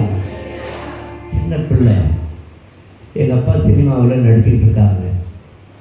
அப்போல்லாம் வருவாங்க, வந்து உட்காந்துட்டாங்கன்னா நேரம் கிடைக்கும் பொழுதெல்லாம் என்ன ஒரு பாடகனா, ஒரு எஸ்பியாவோ ஒரு ஜேசுதாஸ் அவர்களாகவோ பாட சொல்லுவாங்க. என் தங்கச்சியை அந்த லேடிஸ் வாய்ஸில் பாட சொல்லுவாங்க. எங்கள் அப்பாவும் நான் என் தம்பி தங்கைகள்லாம் உட்கார்ந்து கச்சேரி அந்த நாட்களில் ஒரு இசைக்குழு இல்லை, ஒன்றும் கிடையாது. நாங்கள் பாடின அந்த கத்தல் தான் இன்னைக்கு யார் மாதிரியும் பாடுறதுக்கு ஆண்டவர் இருக்கிறது கொடுத்துருக்கிறேன். ஆமென். அன்பானவர்களே, அதே நேரத்தில் நினச்சி பார்க்குறேன், இன்னைக்கு அதே நேரத்தில் தங்கைகளும் என்னோடு சேர்ந்து இருக்கிற அந்த அன்பை நினைத்து நான் ஆண்டவருக்கு நன்றி சொல்லுகிறேன். அல்லேலூயா. கர்த்தரை துதிக்கணும். சங்கீதம் 22:3 சொல்றார், இஸ்ரவேலின் துதிகளுக்குள் வாசமாய் இருக்கிற தேவரீரே பரிசுத்தர். அன்னைக்கு இஸ்ரவேல் என்ன கண்ணீரோட ஜெபிச்சிருப்பான் தெரியுமா? இன்னைக்கு சாதாரணமா யாரும் யாரை வேண்டுமானாலும் வாழ்த்தலாம். அன்னைக்கெல்லாம் தலைமுறை கடந்த ஒரு ஆசீர்வாதத்தை பெற்றுக்கொள்ளணும்னா அது சாதாரண காரியம் அல்ல, மிக மேலான காரியம். பிள்ளைகள் முதல் தாரத்து பிள்ளை லேயாள் அவளுடைய பிள்ளைகளை பின்னாடி முதல் வேலைக்காரி, அடுத்த வேலைக்காரி அவர்களுடைய பிள்ளைகள், மூணாவது லேயாளுடைய பிள்ளைகள், நான்காவது ராகேலுடைய பிள்ளைகள். 2 பேரும் போகிறாங்க. எல்லாரையும் அக்குறைப்படுத்துகிறான். ஒரு தனி மந்தை மேய்ப்பர்கள் எல்லாரையும் முன்னாடியே ஒரு கூட்டத்தை தன்னுடைய சகோதரன் ஏசாயாவுக்கு பரிசாக கொடுத்து அவனை சாந்தப்படுத்தும் விதமாக முன்னாடி அனுப்பிடுறான். ஆனால் இவனால் நபர முடியல. யாபோக்கு நதிக்கரை, யோர்தான் நதியில பிரிந்து வந்த நதி. இந்த யோர்தான் எர்மோன் என்கிற மலையிலிருந்து உற்பத்தி ஆகிறது. எர்மோன் என்றால் பரிசுத்தம் என்று அர்த்தம். அந்த ஊற்றிலிருந்து தோன்றுகிற தண்ணீர் அந்த மலை பகுதி முழுவதும் உறைந்து போயிருக்கிற பனிகளால் உருவாக்கப்படுகிற அந்த தண்ணீர் புறப்பட்டு மேலிருந்து கீழே இறங்கி வருகிறது. மகா பரிசுத்தமுள்ள தேவன், சர்வ வல்லமையுள்ள தேவன் மேலே இருந்தவர் நமக்காக கீழே இறங்கி வந்தார். அவர் அனுப்பி தந்த பரிசுத்த ஆவியானவர் என்கிற நதியிலே உட்கார்ந்து இருக்கிறார். அந்த நதியில உட்கார்ந்து இவர் உட்கார்ந்து இருக்கிறார். ஒன்றும் இல்லை, நேரம் கிடக்குது. இவன் என்ன பண்ணனானே தெரியாது. தற்கொலை பண்ணிக்க போனானா ஆதியாகமம் 32 அந்த அதிகாரத்தை நீங்கள் படித்து பார்த்தீங்கன்னா உங்களுக்கு புரியும். இப்போ படிக்க வேண்டாம். ஆனால் இவனுக்கும் ஆண்டவருக்கும் எதனால அந்த ஒரு போராட்டம் இருக்கிறது? ஒன்னே இவன் சூசைட் பண்ண போயிருக்கணும். அப்படி இல்லைன்னா கண்ணீர் விட்டு கதறி கதறி அழுது ரத்த வேலை செஞ்சிருக்கணும். இதுக்கு பிறகு நான் உயிரோட நான் போக மாட்டேன்னு சொல்லியிருக்கணும். நானும் என்னுடைய அண்ணன் ஏசாவும் சேர்ந்திருந்த பொழுது என்ன தெரிஞ்சுக்கிட்டீங்க? என் சகோதரன் ஏசாவை கைவிட்டுட்டீங்க. ஆனா இன்னைக்கு 12 பிள்ளைகளை நீங்க கொடுத்தீங்க. நான் விரும்பியோ அல்லது விரும்பாமலோ நான் பெற்றுவிட்டேன். இந்த பிள்ளைகளை நான் ஒருவருக்கொருவர் வெட்டி கொள்ளவோ அல்லது என் சகோதரன் என்று வெட்டி கொள்ளவோ நான் செய்ய முடியாது. என் பிள்ளைகளை நீர் ஆசீர்வதிக்கணும், என்னை ஆசீர்வதிக்கணும், கண்ணீரோட ஜெபித்திருக்கணும் அல்லது போராடி விழ போயிருந்திருக்கணும். ஏதோ ஒன்று நடந்திருக்கணும். விடுகிற வரைக்கும் இவனை காப்பாத்தி பிதா போய் முடிவு பண்ணிட்டார். ஒவ்வொரு தடவையும் முடிவு பண்ணார். அதனாலதான் வசனம் சொல்றது, உலக தோற்றத்துக்கு முன்னாக அடிக்கப்பட்ட ஆட்டுக்குட்டி இவர். ஒவ்வொரு தடவையும் அடிச்சுக்கிட்டே வந்தாங்க எல்லாரும். கடைசியா இன்னைக்கும் அடிக்கிறாங்க, அது வேற. ஆனா அவர் கடைசியா ஒரு தடவை அவரை செத்த ஆடாதான் அந்த சிலுவையில் கொண்டு போய் அடிச்சாங்க. எல்லாருடைய அக்கிரமங்களையும் அவர் சுமந்தார். நம்ம எல்லாருடைய அக்கிரமத்தையும் அவர் சுமந்தார். வசனம் சொல்லுது, இஸ்ரவேலின் துதிகளுக்குள் வாசமாய் இருக்கிற தேவரீரே பரிசுத்தர். இஸ்ரவேல் சாதாரணமான ஆளா? ரோட்ல போறவன் துதிக்கிறது வேற, அவனவன் கண்ணீரோட துதிக்கிறான். நெட்ல ஓபன் பண்ணி பார்த்தீங்கன்னா பிலிப்பைன்ல உண்மையாகவே சிலுவையில் அடிச்சுக்கிட்டு அதே பாடுகளோடையே போறானுங்க. அவன் இயேசுவை ஆயிட முடியுமா? தி பேஷன் ஆஃப் த கிரைஸ்ட் அந்த படத்தை பார்க்கும் பொழுது ரொம்ப கண்ணீரோட வேதனையா இருந்துச்சு. சகோதரர் டிஜிஎஸ் தினகரன் அவர்கள் அதற்கு ஒரு சரியான விளக்கம் கொடுத்தார். அந்த படத்தினுடைய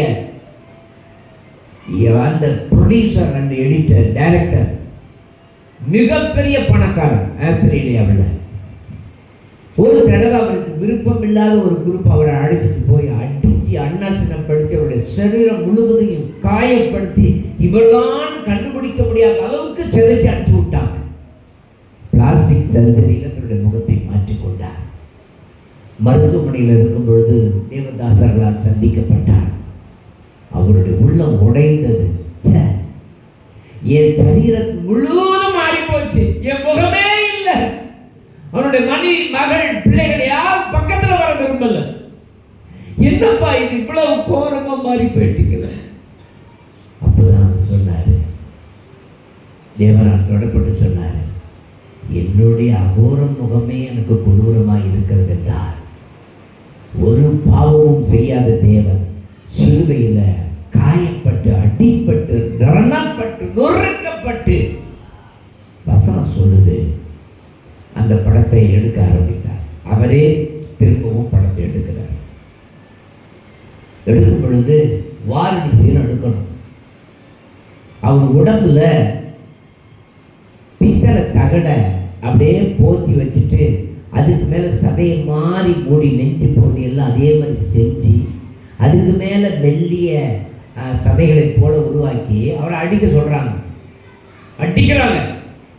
உண்மையில துடிக்கிறாங்க. அந்த படத்தில் நடிச்சவர் அந்த சாட்டை சீன்லாம் திரும்ப திரும்ப ஒரே மாதிரி அமையாதுங்கிறதுனால அடிச்சு முடிச்சிட்டாங்க. 40 அடி அடிக்கிற அடியெல்லாம் அடிச்சிட்டாங்க.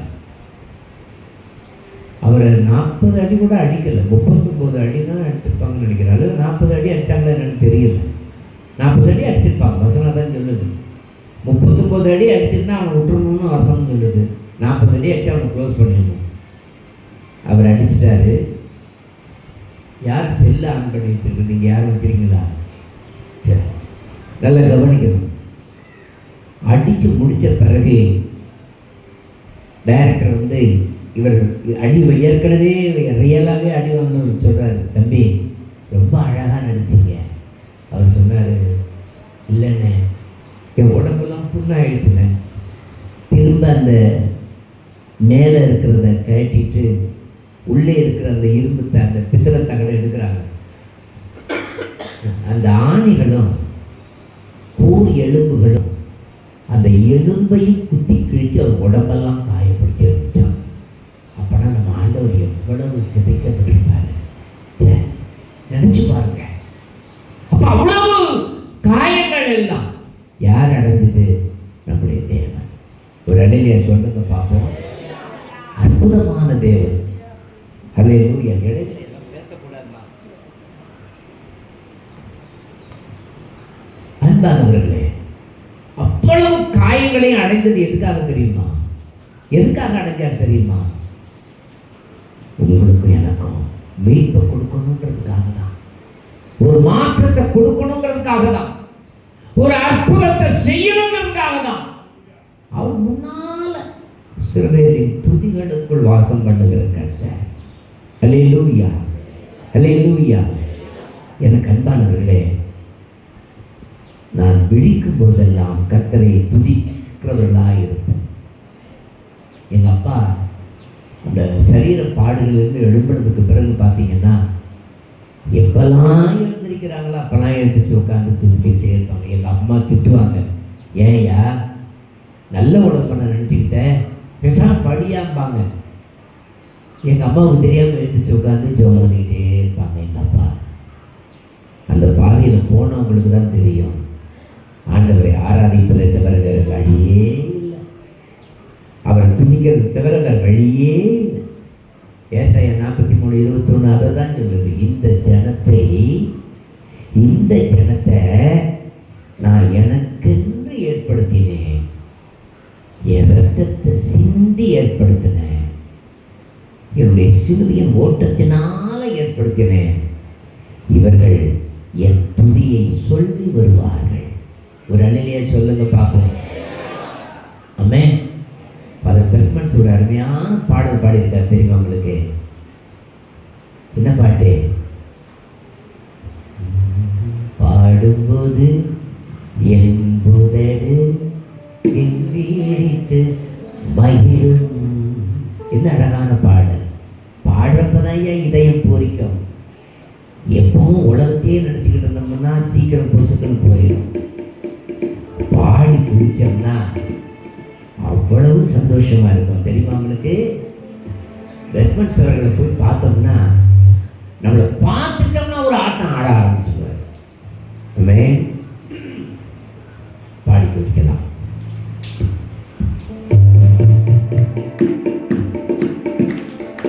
பாடும்போது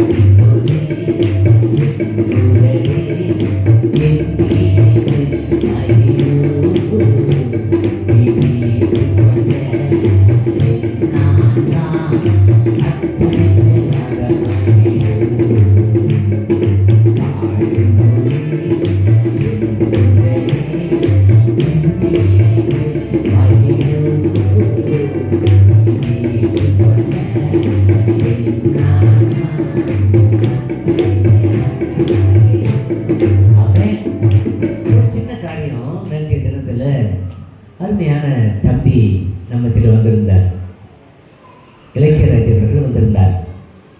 வந்த உடனே சொன்னார், சரி எல்லாம் சாப்பிட வேண்டிய அவங்களுக்கு சாப்பாடு கொடுத்து உட்காந்துருந்தோம். அப்புறம் சொன்னார், என்னப்பா என்ன விசேஷம்? ஒன்றும் இல்லைங்கய்யா, அவங்க வந்திருக்காங்களா? அந்த அம்மா வந்திருக்கீங்களா?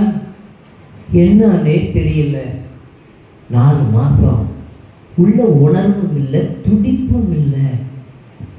அதுக்காக தான் டாக்டர்கிட்ட வந்தோம். அப்படியாப்பா? இப்போ துடிப்பு இருக்கா? இங்கே துடிக்கிறீங்களா இல்லையா? அவர் துடிக்கிற. ஆமென். ஃபாதர் பாடுறாரு, நான் கருவறையில் இருக்கும் பொழுது கர்த்தர் என்னை பராமரித்தீர், ஒரு குறைவுமின்றி குழந்தையாக வெளியே கொண்டு வந்தேன். கருவறையில் கர்த்தர் என்னை பராமரித்தீர்,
டான்ஸ் இல்லை.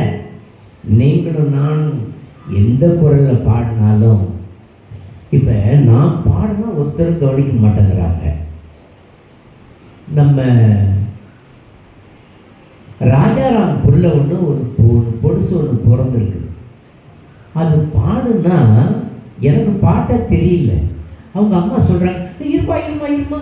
ஆமாம், அதெல்லாம் ஒன்றும் இல்லைம்மா. ஒரு தட்டை தட்டி அந்த பொண்ணு என்ன பேசுன்னு உனக்கு தெரியுமா மகளே? உனக்கு தெரியுமா மகளே? தெரியாது. ஆனால் சொல்கிறீங்களா? அது எப்படி உணர்வு இருக்குல்ல?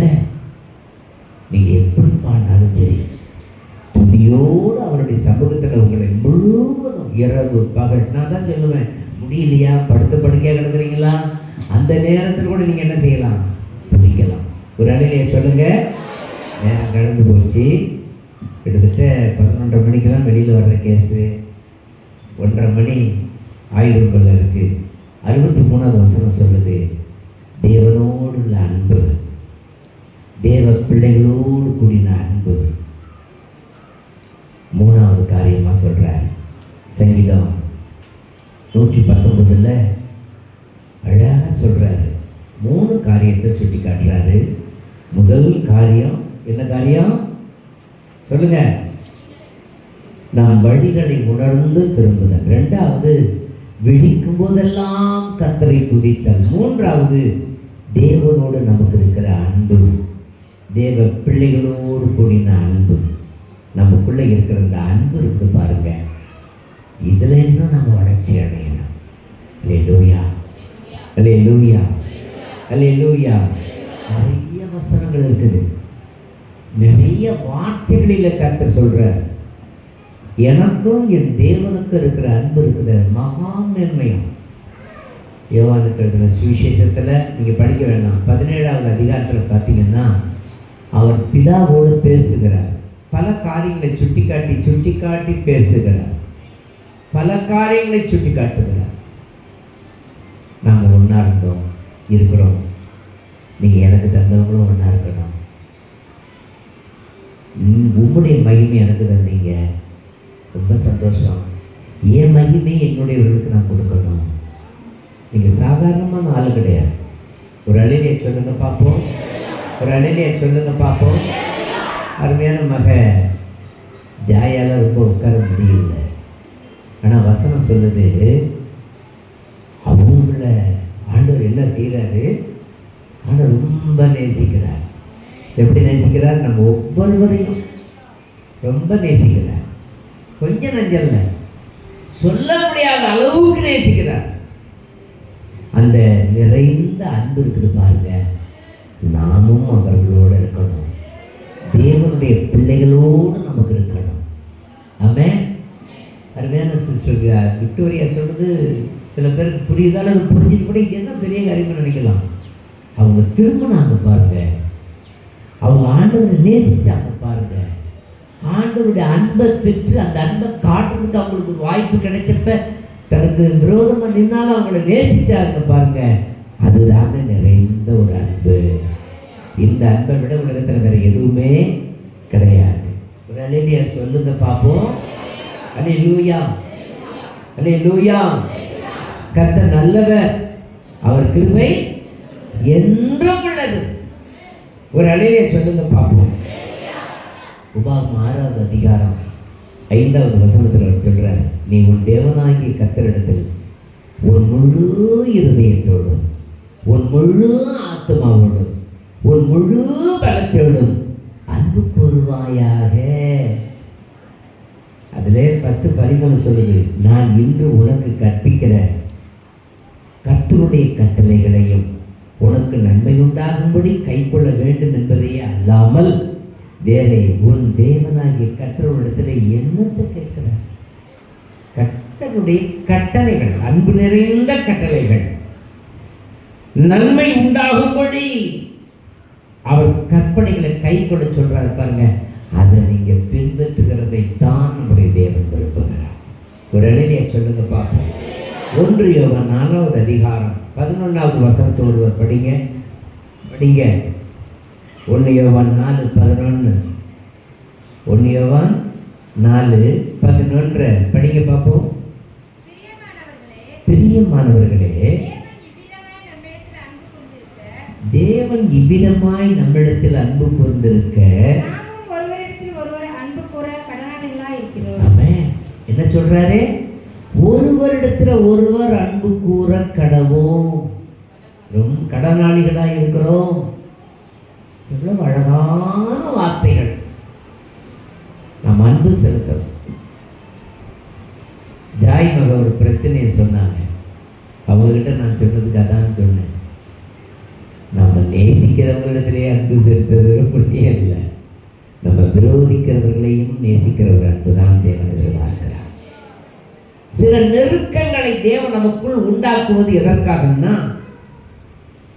நம்மையே ஆண்டவர் நமக்கு போதுன்னு திருப்தியா நினைச்சிட்டு இருக்கிற அந்த சூழ்நிலையை உடைக்கிறதுக்காக தான் சில நெருக்கங்களை உருவாக்குகிறார். அந்த நெருக்கங்கள் நம்முடைய வாழ்க்கையில பலத்தை கொடுக்கிறது. உனக்கு எனக்கு வருகிற போராட்ட கட்டுகளை நாம் ஜெயிக்கும்படியாகத்தான் சில காரியங்களை கர்த்தர் அனுமதிக்கிறார்.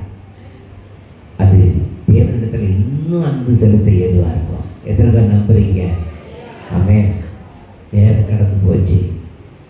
நாம் தேவனிடத்தில் அன்பு காண்பதை காண்பிப்பதற்கு எங்கெல்லாம் எப்பெல்லாம் சந்தர்ப்பம் கிடைக்குதோ அப்பெல்லாம் நம்ம பயன்படுத்தணும். ஆமென். அதுதான் ஆண்டவர் எதிர்பார்க்கிறார். பரிசுத்த பவுல் ஒரு தடவை சிறையில் தொங்கிட்டு இருக்கிறாரு. ரெண்டு கையிலையும் கை விலங்கு மாட்டி தொங்கிட்டு இருக்காரு. உடம்பெல்லாம் காயம். சிறைச்சாலை தலைவர் அடிச்சு ரொம்ப அன்னாசினப்படுத்திட்டான். காயங்கள் உடம்பு முழுவதும் இருக்குது. அவரு காரி துப்பி இருந்தாருனாக்கா அன்னைக்கே ஏசாமியை காரி துப்பி நரகத்தில் முதல் இடத்துக்கு யூதாசம் மாதிரி போயிருக்கலாம். ஆனால் அவர் பொறுமையோடு இருந்தார். பொறுமையோடு இருந்த ஒரு வார்த்தையை சொன்னார். அதை தான் நான் 2 தீமோத்தேயு நிருபத்தில் அவர் எழுதியிருப்பாரோன்னு நான் சந்தேகப்படுகிறேன். என்ன வார்த்தையை சொல்றாரு? என்னுடைய ஓட்டத்தை நான் ஓடிட்டு இருக்கேன். என்ன அடிச்சவங்களையும் நேசிக்கிற அன்பை காண்பிப்பதற்கு கர்த்தர் இன்னைக்கு ஒரு சந்தர்ப்பத்தை கொடுத்திருக்கிறார். பாடி துதிக்கிறார். ஆமென். என்ன அழகான ஒரு பாடலை பாடியிருப்பார் நினைக்கிறீங்க? ஒன்று எல்லாரும் சிந்திக்கிற மாதிரி ஒரு பாட்டு. ஒன்று இயேசுவின் அன்பை பாடியிருக்கலாம், இயேசுவின் அழகை பாடியிருக்கலாம். பாடுகள் தான் நம்முடைய வாழ்க்கையில் ஒரு மாற்றங்களை கொடுக்கும் என்கிற சிந்தனையை பாடியிருக்கலாம். ஆனால் நடுராத்திரியில 2 பேரும் எழுதி பாடுறாங்க. பவுலும் சீலாவும் பாடுகிறார்கள், கர்த்தரை உயர்த்தி பாடுகிறார்கள். பாடும் பொழுது அவருடைய உள்ளம் உடையுது. யாருக்கு உடையுது? மேலே இருக்கிறவருக்கு. சே, என் பிள்ளை எவ்வளவு கஷ்டப்படுறான். என் பிள்ளைக்கு நான் யாருங்கிறத காண்பிக்கிறத தவிர வேற வழியே இல்லை. அல்லேலூயா, அல்லேலூயா. எனக்கு அன்பானவர்களே, அந்த பாட்டை பாடியிருக்கணும், பாடி துதிச்சிருக்கணும். அவருடைய வாழ்க்கையில் அந்த மாற்றத்தை ஆண்டவர் கொடுத்திருக்கணும்.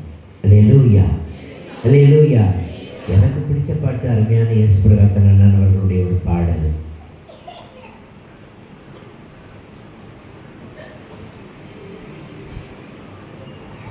இயேசுவே என் இதயத்து ராஜா. அவர் என்ன ஆண்டாருன்னா காயம்லாம் ஒரு காயமாகவே தெரியாது. என் பாடுகள் பாடுகளாய் தெரியாது. எப்படியாவது இன்னும் அதிகமாக அவருக்காக ஓடணுன்ற ஒரு வைராக்கியம் எனக்குள்ள வரும். அந்த ஓட்டத்தை ஓட உங்களுடைய அன்பையும் ஆண்டவருக்கு நீங்கள் கொடுக்க வேண்டும். இயேசுவே என் இதயத்து ராஜா.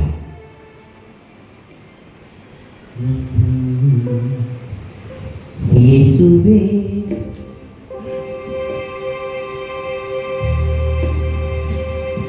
என் இதயத்தின் ராஜா, என் வாழ்க்கையின் சாரோனின் இன்ப ரோஜா.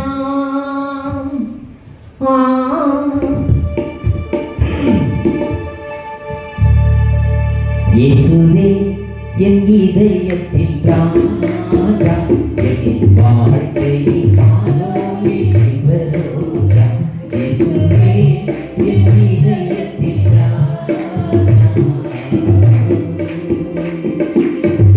இயேசுவே என் இதயத்தின் ராஜா, என் வாழ்வை இயேசுவே என் இதயத்தின் ராஜா,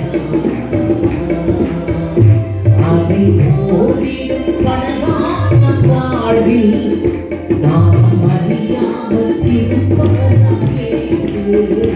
அதை போரிடும் படகான வாழ்வில் நாம் அறியாமல் இருப்பவர்தான் இயேசு. ஆழ்கடல் தண்ணீர் உருவாகும் புயல் போல், ஆழ்கடல் தண்ணீர் உருவாகும் புயல் போல் வாழ்வில் வருகின்ற உயர்த்தீர்ப்பரேசு, வாழ்வில் வருகின்ற உயர்த்தீர்ப்பரேசு. இயேசுவே என் இதயத்தின் ராஜா, என் வாழ்க்கையின் சாரதி. இயேசுவே என் இதயத்தின் ராஜா. காரிருள் சூழ்ந்து புயல் வீசும் வேளை, காக்கும் கரம் கொண்டு தூக்கிடும் காலை. காரிருள் சூழ்ந்து புயல் வீசும் வேளை, காக்கும் கரம் கொண்டு தூக்கிடும் காலை.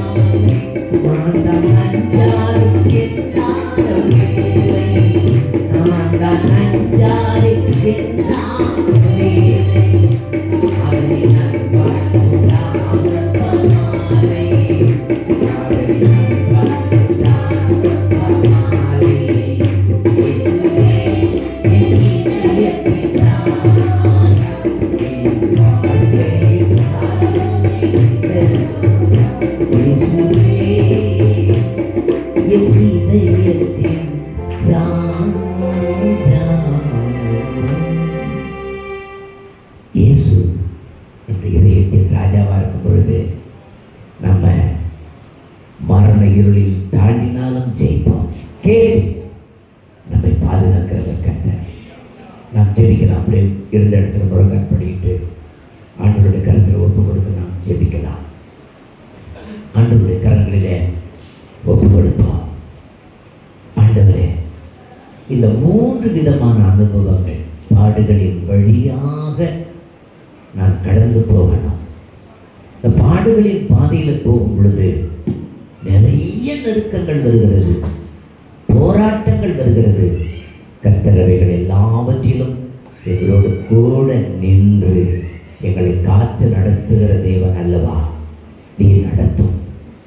ஒப்பு கொடுப்போம். சகோதரர்கள் மத்தியில் ஒருவர் சத்தமாய் ஜெபிக்கலாம்.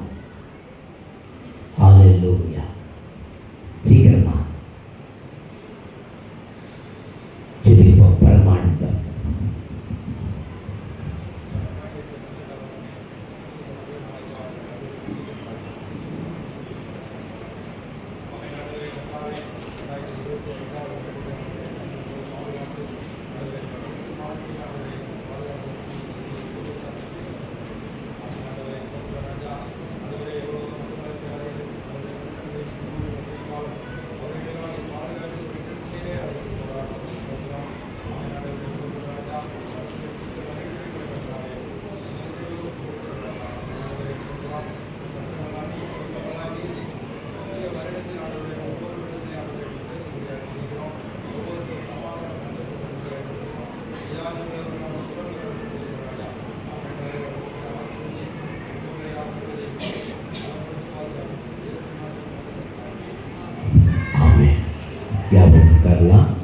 இப்பொழுதும் காணிக்கைக்காக அருமையான என்னுடைய மைத்துனர்கள் வந்து ஒரு சிறப்பு பாடலை பாடுவார்கள்.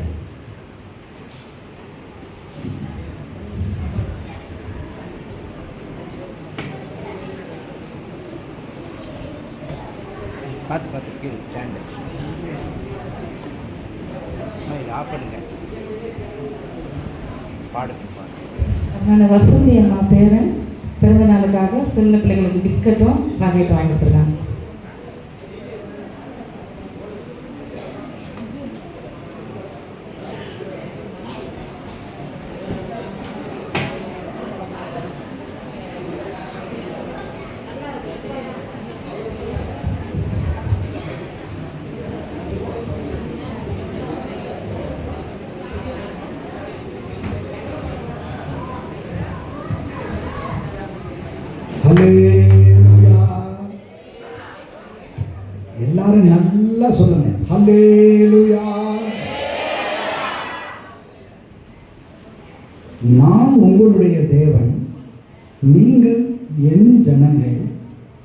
என்னை துதிப்பதற்காகவே உங்களை ஏற்படுத்தினேன் என்று சொல்லி. அதனால அல்லேலூயா அப்படின்னா என்ன தெரியுமா அர்த்தம்? தேவனுக்கு மகிமை உண்டாவதாக அப்படின்னு தான் அர்த்தம்.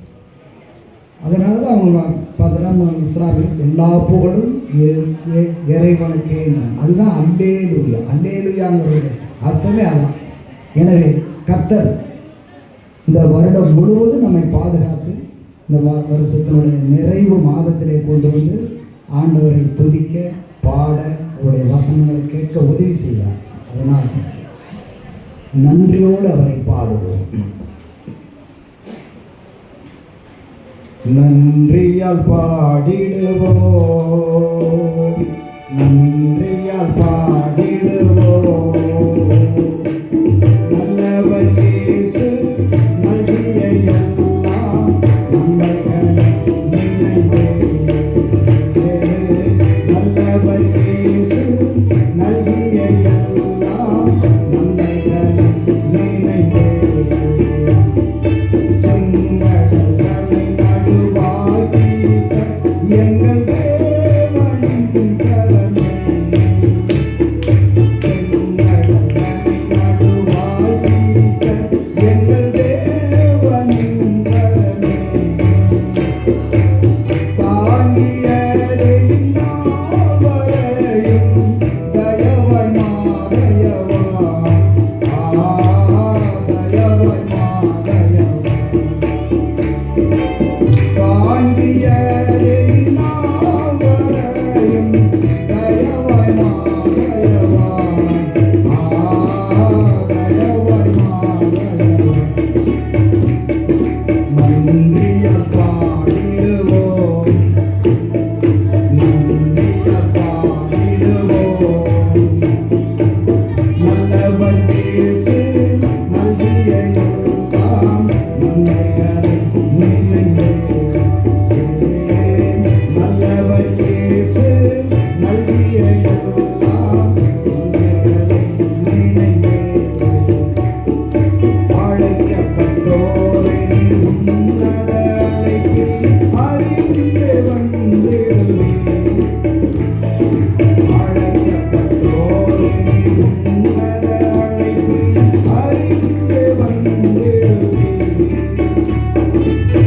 அளவில்லா திருஆக்கமிதனை அவனியோர் கழிப்பீர். அவனியோர் அளவில்லா திருஆக்கமதனை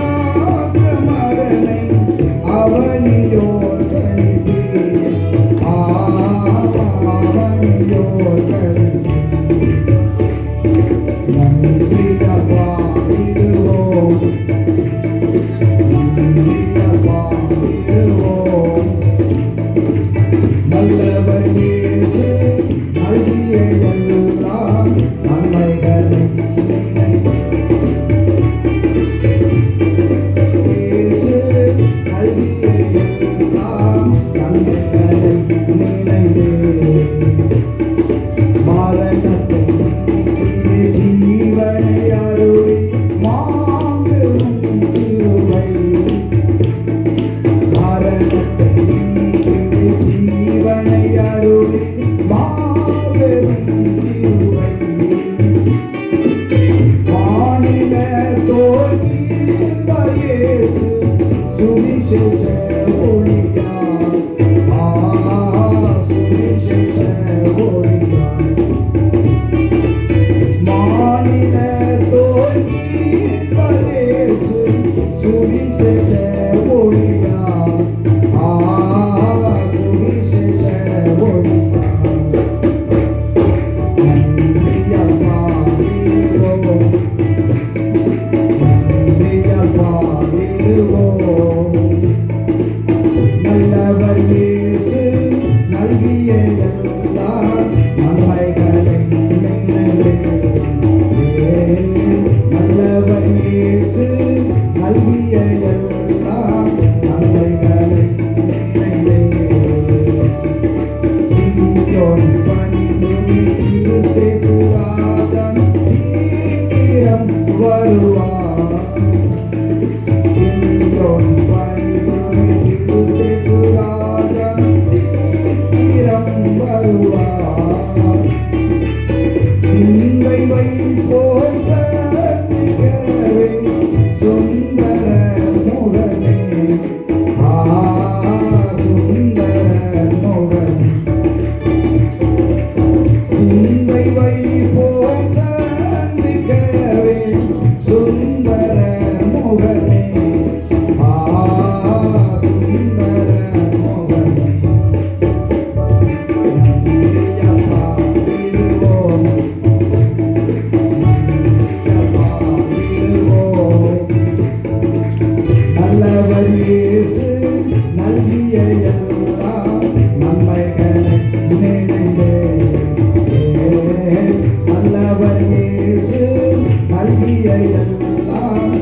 ஹல்லேலூயா.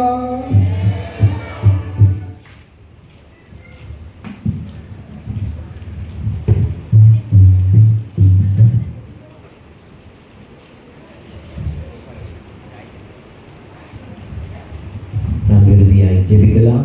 எல்லாரும் கற்பழிட்டு ஆண்டவருடைய சமூகத்தில் தாழ்த்தி ஒப்பு கொடுத்தேன்.